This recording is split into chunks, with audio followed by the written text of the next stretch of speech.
speak to you today. So I'm going to be speaking about the idea that there is no going back because your employer brand just became front page news. Exciting topic, hopefully. Let me tell you a little bit about myself very briefly. I'm a strategic employer brand consultant based in Amsterdam, but I work with clients all over the world. I'm originally from the UK, as you can probably hear. And I also founded an employer brand collective called The Truth Works, which is a collective of independent employer brand consultants, specialists, content creators, and we all work in the service of helping companies to attract and engage talent authentically. The reason for the authentically part is because truth is really all that matters. I think we were just talking about it in the Q&A on the last session. Really confronting truths head on, things that people are already saying about you, are the best way to promote your employer brand.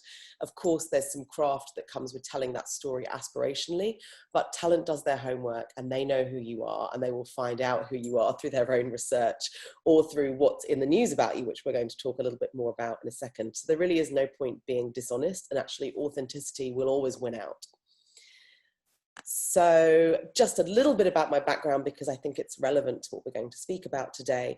As I mentioned, I'm now an independent employer brand strategic consultant, but I was previously the global head of employer branding at booking.com, and I built up a team there and ran all of their global employer branding work, also based out of Amsterdam, for about 3 years.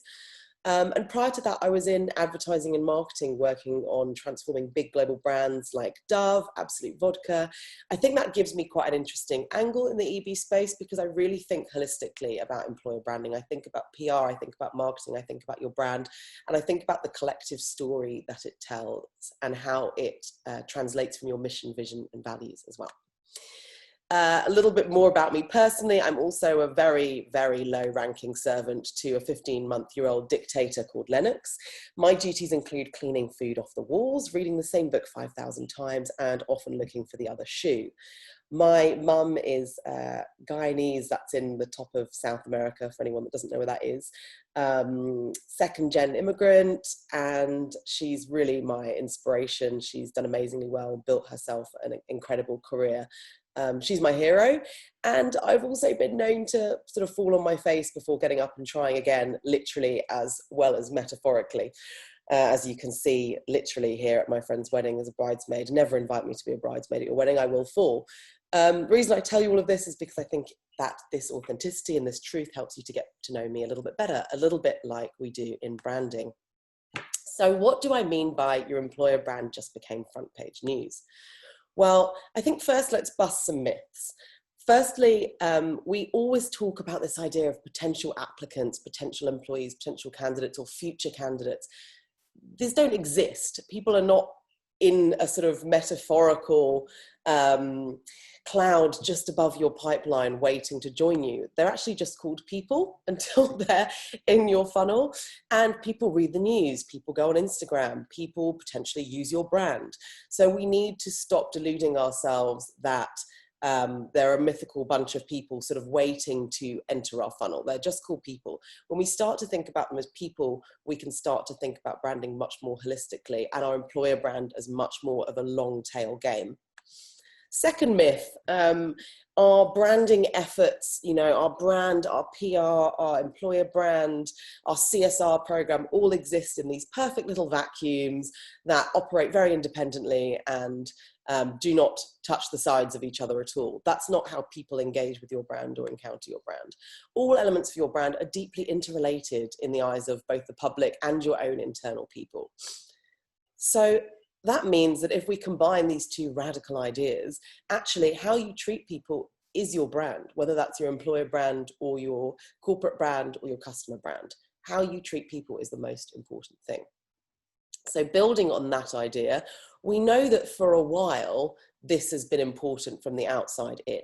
So if we think about why people choose to join organizations, it's becoming increasingly influenced by things like corporate social responsibility and contributing to social and environmental issues. By 2025, millennials will make up the bulk of the global workforce, and 64% of them say they won't take a job if their employer doesn't have a strong CSR policy.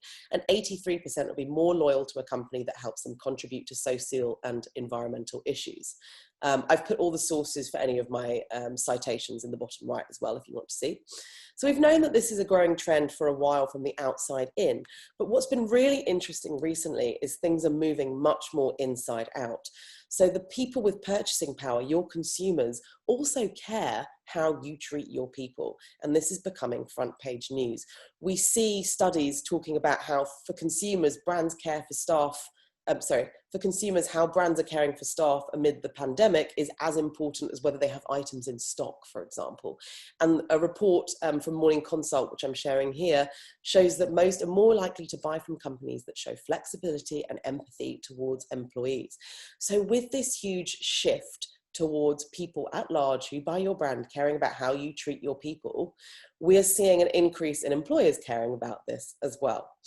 So when we start to think about how this trend could grow and where it's going, we're seeing some shifts in both public and government perceptions over what employers are accountable for and what their responsibilities are. You just have to look at, for example, how companies who rely on gig workers like Uber, who've really been trying to move away from the accountability of saying these are actually employees with that we are accountable for, actually found themselves doing a U-turn during the coronavirus, which is setting some really interesting precedents about employer accountability.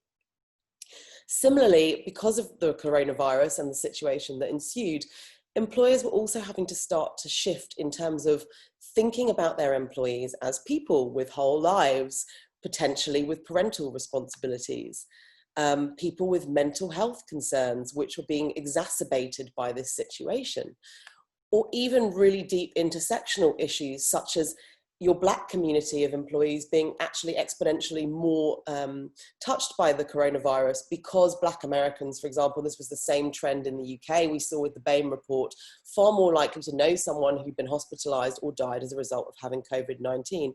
These are intersectional issues that can't be ignored, and employers are increasingly being expected to treat people well and to have accountability for things like this. So if employers are more accountable than ever before, we can also start to see what's expected by the public of employers. So for example, there's an amazing study from Edelman, which if you haven't read, I recommend, which is their trust barometer, which was done, I believe, at the beginning of this year, which showed that 83% of employees were worrying about losing their jobs to one or more of these causes, everything from the freelance gig economy to people working for less money or automation. But what's interesting is that the accountability has shifted. So instead of people looking to government to take accountability for this, they're looking to employers. An overwhelming number of respondents in the Edelman study believe it's the duty of business to pay decent wages, at 83% of respondents, and provide retraining for workers whose jobs are threatened by automation, at 79%. So that accountability is shifting. And what's also shifting is that employees and customers, those people who could potentially be your candidates one day, are willing to hold them to account. And we see this in everything from brand boycotts to employee social networks and employee resource groups who are now more connected internally and more grouped together in ways that they can galvanize and create movements than ever before.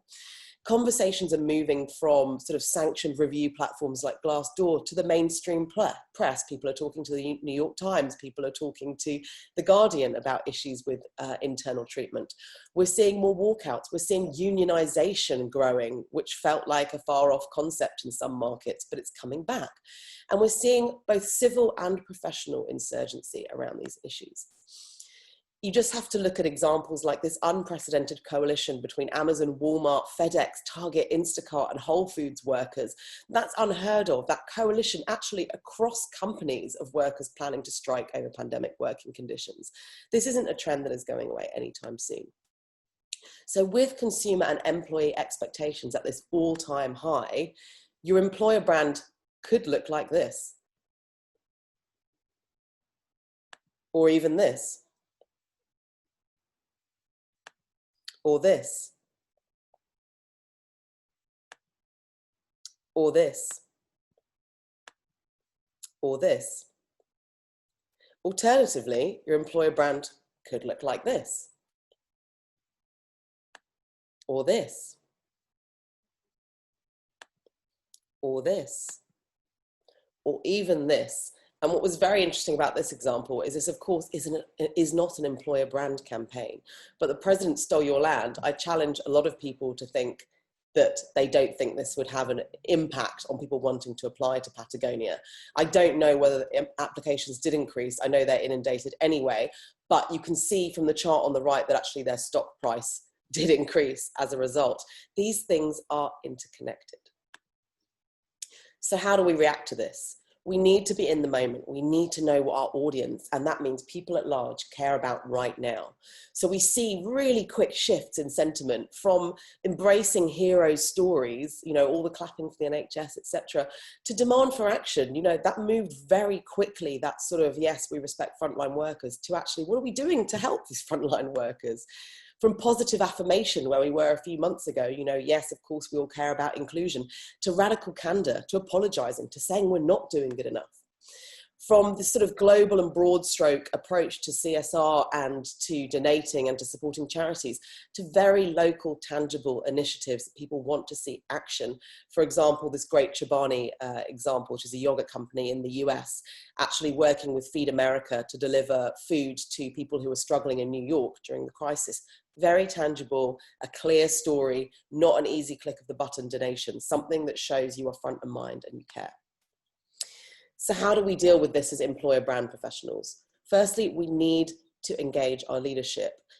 In leadership disengagement with this is not an option in these very broadcast times of these issues. 92% of employees also in the Edelman Trust Barometer think it's important that CEOs speak out on one or more issues.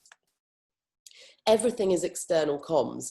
I heard Andy in the last session just mention that he sees the internal comms team as sort of the other side of his coin. Absolutely. This idea that there is internal comms and external comms is being eroded at the speed of light, if it ever really existed.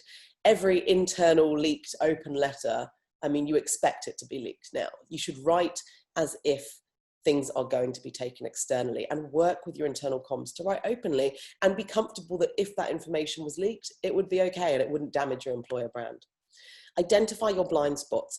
Think ahead. Think if you were audited from an ethical point of view, from a how you treat your people perspective, what would be embarrassing? And get ahead of it. Think about what your answers are. Think about what needs to change and work to drive change from the inside. Create the story, find that sweet spot between HR and PR. If you don't have a great story to tell, what would make it a great story? Spotify, for example, decided to give religion agnostic holidays a while back, and it was a really great headline worthy benefit that no one had really thought about before. So they said, whatever you believe in, we believe in you. If you want to take Ramadan instead of Christmas, that's fine with us. If you don't believe in Jesus and you don't want to take Easter, you can take another holiday. That's fine with us. Think about how your benefits can be more PR worthy.